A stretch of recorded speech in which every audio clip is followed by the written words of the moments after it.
All right, so I know everybody like, why'd you put Black Panther, acupuncture, and Easy E's death connection? The reason why I put that, I'm not saying that Black Panthers are responsible for Easy E, rapper Easy E's death or anything. I see a connection here with DJ, not DJ, excuse me, with the Chicano rapper Frost, Kid Frost. This is for the Raza. That was Easy's friend.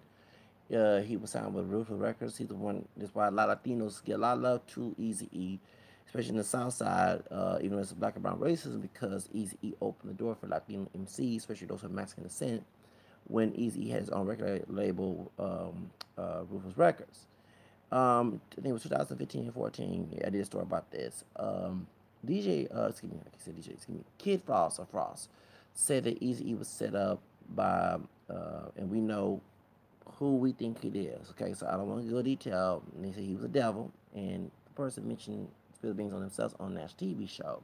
You know who I'm talking about. Said they put some Easy E style, and connection of that, Kid Frost came out and said that Easy E do acupuncture, and that's how he got HIV, because none of his baby mamas or women he dated or his wife had HIV. And there's no one came out and said they gave him HIV through sexual transmitted disease. He wasn't into men or anything else. And the reason why I put Black Panthers, a lot of folks do not know the Black Panthers used to provide health and free breakfasts in the African American community, especially in California, where East East from. And Black Panthers back in the season when this is when Martin King and my ex was killed. They're the one who made awareness of sickle cell anemia. And how I got this information, Marcel Salas, Marcel Salas, that's who's African American and Mexican descent. He's a politician and history teacher of African American studies in San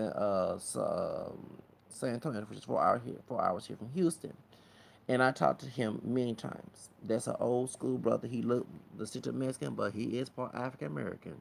And that brother had about Black Panthers, because he used to be a Black Panther. I think both, I'm not mistaken, back in the day, because he's elderly, both Black Panther and Brown Berets. He had connection. He talked about the black and brown connection, especially since he's black and brown. And he connected with the Black Panthers and Brown Birds used to be together back in the 60s and 70s. Hello, Black and Brown Challenge. Let's call it like it is now. And I do follow the Brown Birds on Facebook now, and in Houston as well. Okay. Anyway, even with LaQuisha, Jones hitting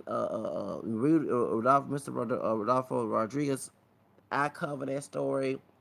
I followed me, yeah, okay. So anyway, as I was watching the video about the Black Panthers provide health care, a lot of them in California used to do acupuncture. That's practiced in China.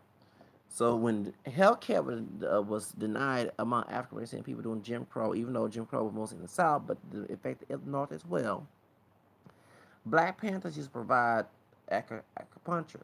So I see connection here. If Eazy E did get HIV from someone tainting blood from acupuncture, and if the story is true, which I do believe is true, but we don't know. Only God knows.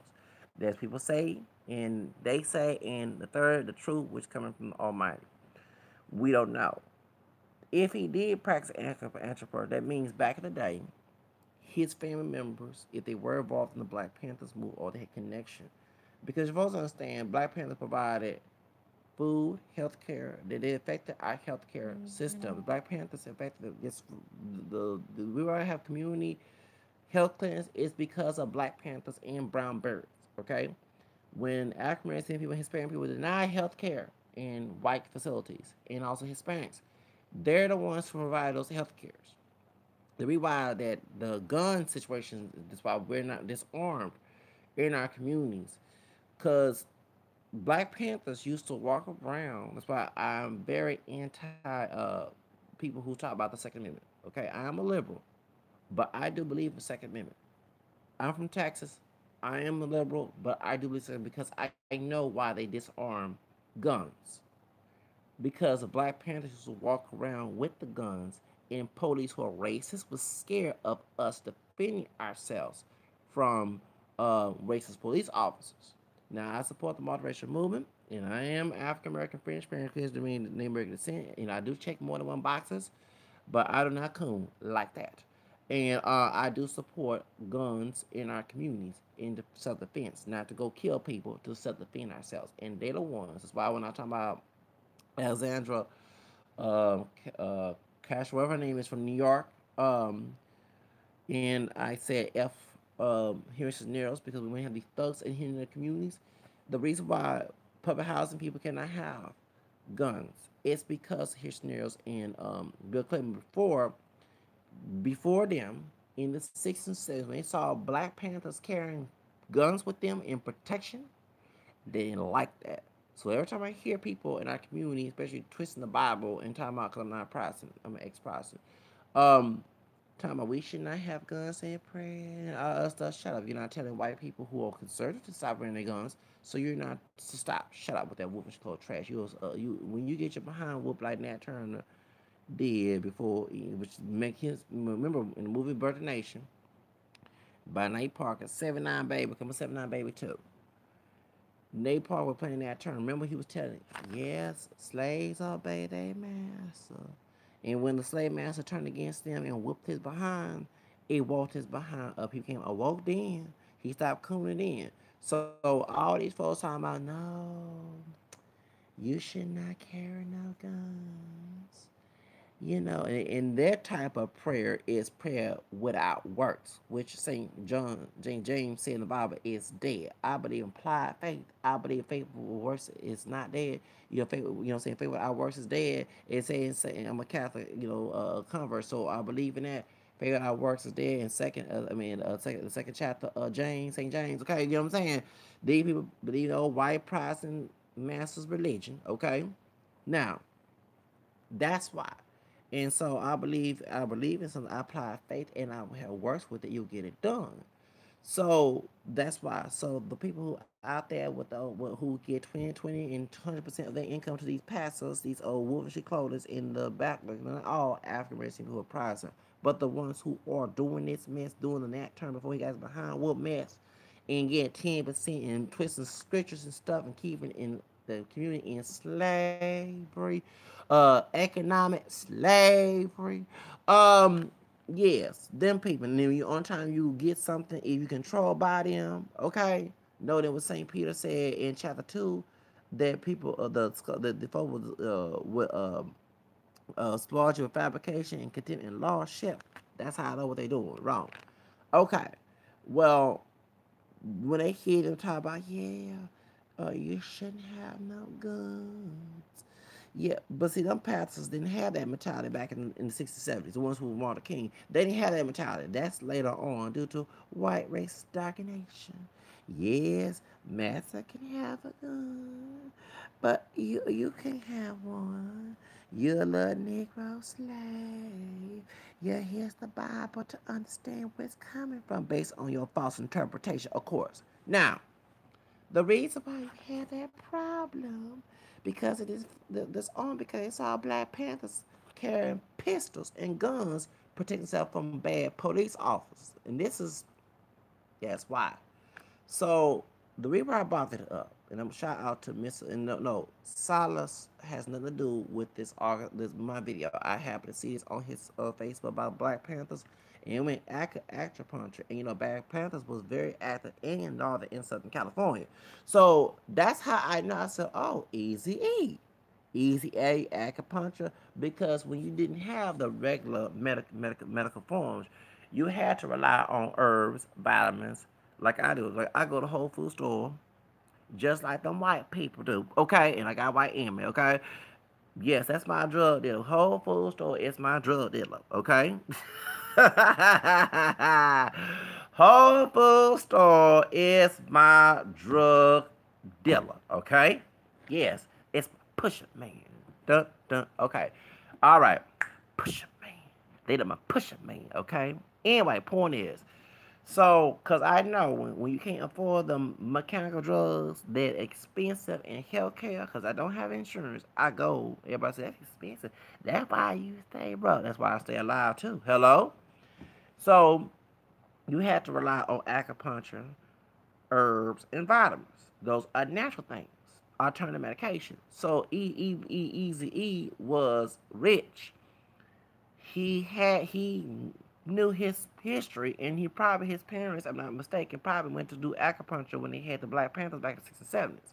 Because Easy was born in 1963, just like Whitney Houston. Okay, so that's why, and he was growing up at the time when they had the Black Panthers was big in the 1970s and 60s and 70s. So it makes a lot of sense. So when DJ, when excuse me, why I keep saying DJ? When Kid Frost, this is Larasa, Chicano rapper, our Chicano brother, was saying he not no poetry either. He know his history, his mentality. That's a true brother, a true Latino Chicano brother, not the portrait the ones who I've been bashing on my channel. When he said that Eazy E did acupuncture, and I went to our Blaxican brother, uh, Facebook talk about the Black Panther history, and heck, I put two together. I said, no wonder Eazy E was doing acupuncture because the Black Panthers back in the 60s and 70s was using that because they read about in China, how they got rid of depression, what I'm saying, got rid of, certain stress, all the other stuff. So when Easy was going through a lot of stuff, he probably doing the death row situation with the probably was doing acupuncture. And somebody, if the story is true, knew that and tanked that blood, which led him to be dead.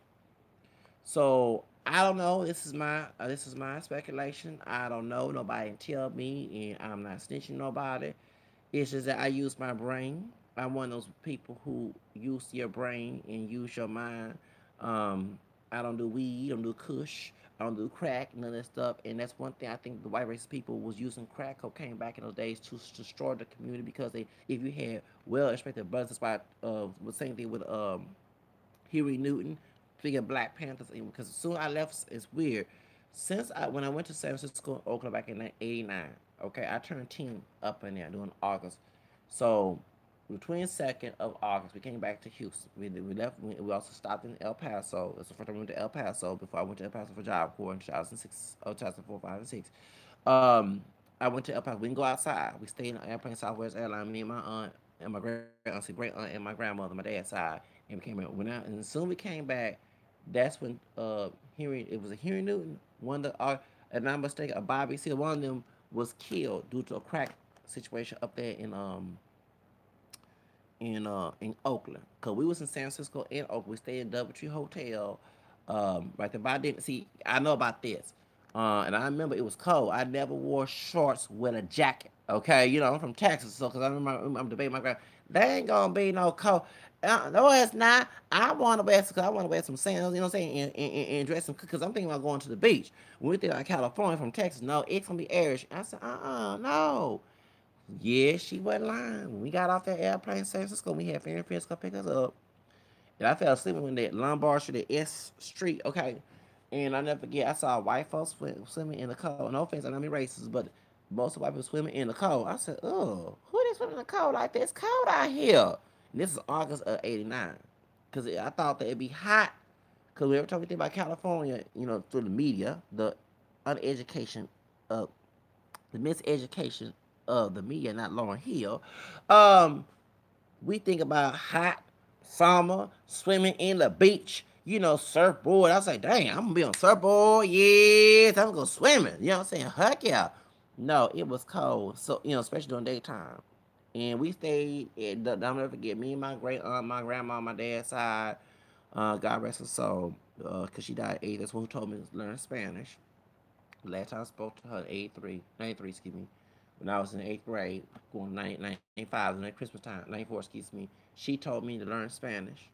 My grandmother's sister. We went there, 89, and we went filming. My grandfather's brother was up there. Two of his brothers and their wives, which is my grandma's sister-in-law, was up there. His sister lived in Los Angeles, okay?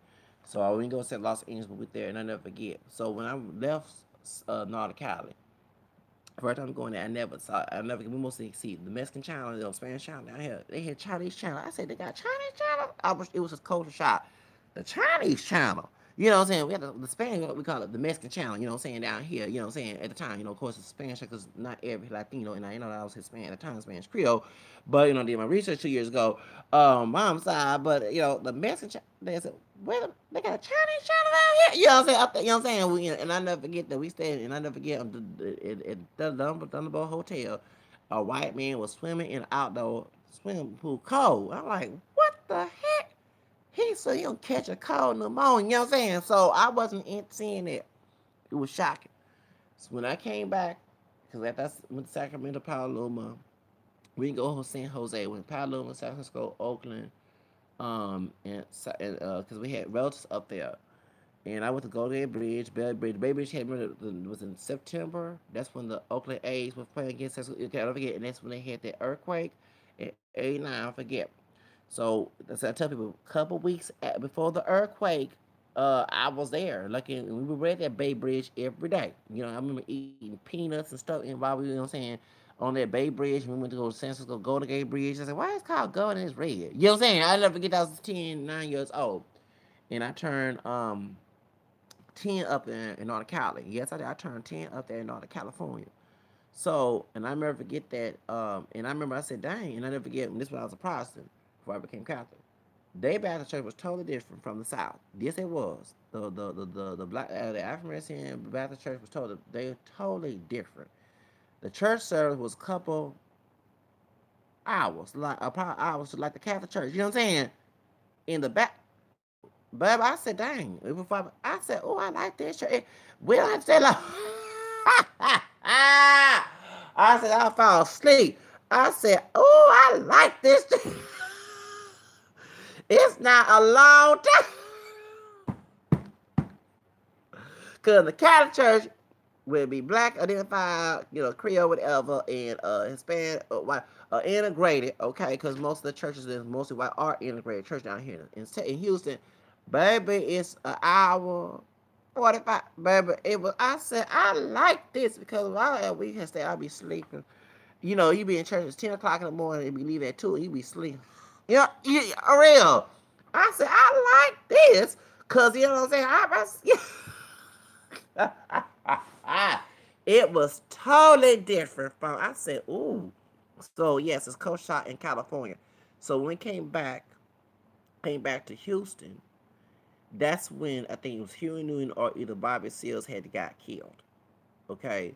And they was doing crack epidemic. And the reason I brought it up, they used those drugs to stop us from thinking in right after civil rights movement. Okay, right after the civil rights bill was signed, and remember, if you look at Richard Nixon, he did say that war drugs was after white liberals and African people at the time before it would add on to Hispanics with color. But I also sometimes think the fake liberals, when they were doing drugs, were they the key agents to get us who are white key agents to hurt our community? Because I always look at that. I always look at that they had, and then Reagan was a governor of California. Okay, yes, he was. He was a governor in California. So that makes a lot of sense why the drug crack epidemic.